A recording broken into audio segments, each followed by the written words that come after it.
मछली पालक किसान भाई और बहनों नमस्कार। मेरे YouTube चैनल में आप सभी का स्वागत है। आशा करता हूँ आप सभी अच्छे होंगे और कोरोना का दोनों टीका ले लिए होंगे। आज मैं बात करूँगा जलाशयों के बारे में। आपको मालूम है कि नदियों को घेर करके सिंचाई के लिए अथवा हाइड्रो इलेक्ट्रिसिटी पन बिजली पैदा करने के लिए अथवा किसी फैक्ट्री को पानी देने के लिए अथवा पेयजल के लिए ड्रिंकिंग वाटर के लिए कई नदियों पर बांध बना करके जलाशयों का निर्माण किया गया है। मूल रूप से तो ये जलाशय उन्हीं कार्यों के लिए बनाए गए जिनके विषय में परिकल्पना की गई, लेकिन बाद में महसूस किया गया कि इनमें मछली उत्पादन की अभूतपूर्व संभावना है और फिर धीरे धीरे राज्य सरकारों के द्वारा और केंद्र सरकार के द्वारा इन जलाशयों में मछली पालन प्रारंभ किया गया। आपको मालूम है कि जलाशयों के निर्माण के साथ साथ एक और समस्या खड़ी हो जाती है, वो है विस्थापन की। जलाशय जब बनते हैं तो कई गांव डूब जाते हैं और वहां के लोगों को अलग जगह पर पुनर्वासित किया जाता है।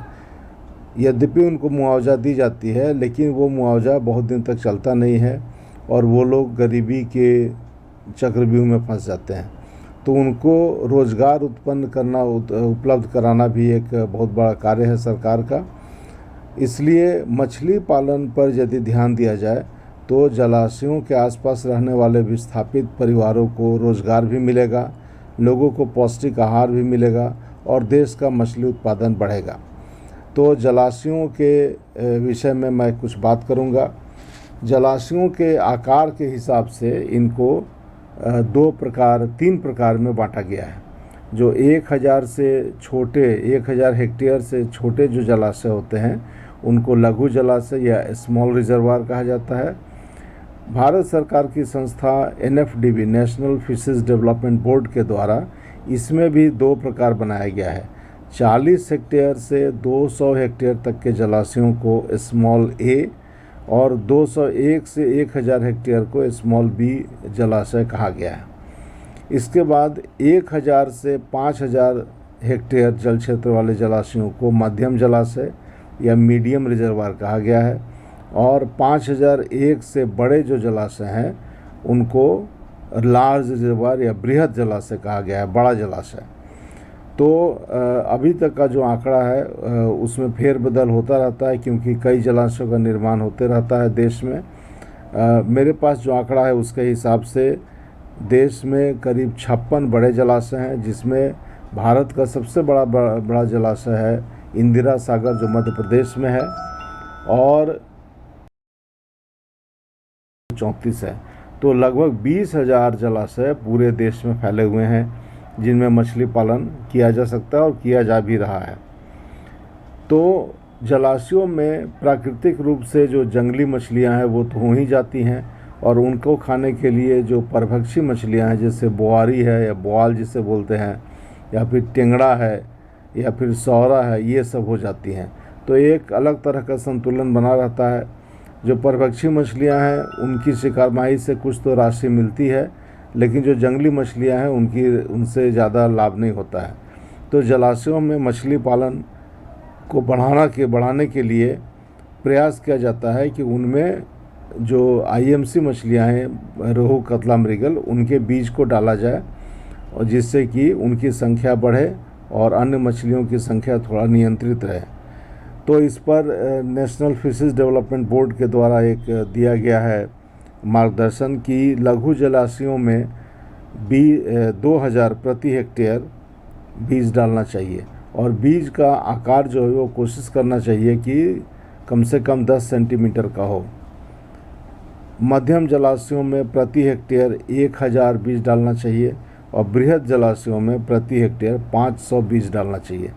तो इससे क्या होगा, प्रति वर्ष यदि संचयन होगा तो जलाशयों में जो उपलब्ध भोजन है, जो आसपास के जंगल से या फिर पहाड़ों से जो बारिश के पानी के साथ जो जलाशयों में जमा होते हैं पत्ते, खरपतवार इत्यादि, वो सभी भोजन में बदल जाते हैं और जलाशयों में प्रचुर मात्रा में भोजन उपलब्ध रहता है जिनको खा करके ये मछलियाँ बड़ी होती हैं।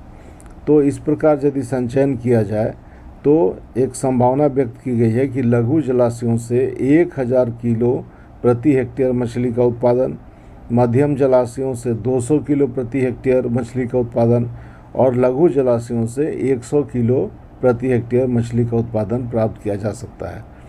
तो कई राज्य सरकारों के द्वारा और भारतीय जो संस्थान है NFDB, national fishes development board के द्वारा भी इसके लिए वित्तीय सहायता दी जाती थी। पहले राज्य सरकारों के द्वारा जलाशयों में संचयन का कार्यक्रम चलाया जाता है और इससे जो जलाशय के आसपास के विस्थापित लोग हैं उनको रोजगार भी मिलता है और आर्थिक लाभ भी होता है।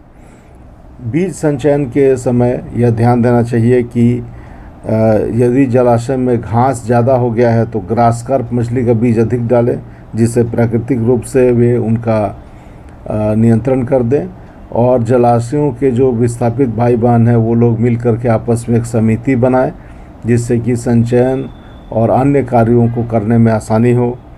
और जलाशयों में संचयन के 15 दिनों तक शिकारमाही नहीं करें, जिससे कि बीज को उसमें सेट करने का जगह मिल जाए। और दूसरा है कि जलाशयों में कुछ मछलियां चूँकि ब्रीडिंग करती हैं, प्रजनन करती हैं, अतः उनके बच्चों के सुरक्षा के लिए क्लोज सीजन जो होता है, कहीं कहीं पर अप्रैल मई जून है, कहीं जून जुलाई अगस्त है, तो जिस राज्य में जैसा दिशा निर्देश है सरकार का, उस तरह से क्लोज सीजन का पालन करें। तो जो भी हमारे किसान भाई जलाशयों से जुड़े हुए हैं उनसे मेरा अनुरोध होगा कि अपने जलाशयों पर ध्यान दें और उनमें मछली पालन प्रचुर मात्रा में हो, ऐसा प्रयास करें। आप यदि किसी जलाशय के पास रहते हैं तो कृपया कमेंट बॉक्स में अपने जलाशय का नाम और राज्य का नाम लिखें, जिससे मुझे पता चल जाए कि आप लोग जलाशयों में भी मछली पालन कर सकते हैं। और इसमें अन्य कोई सहायता की आवश्यकता हो तो आप कमेंट बॉक्स में लिखेंगे। मैं प्रयास करूंगा कि जो भी सरकार के दिशा निर्देश हैं उनकी जानकारी आपको दे सकूं, जिससे कि जो हमारा जलाशयों में प्रचुर मात्रा में पानी उपलब्ध है उसका उपयोग मछली उत्पादन के लिए किया जा सके। धन्यवाद।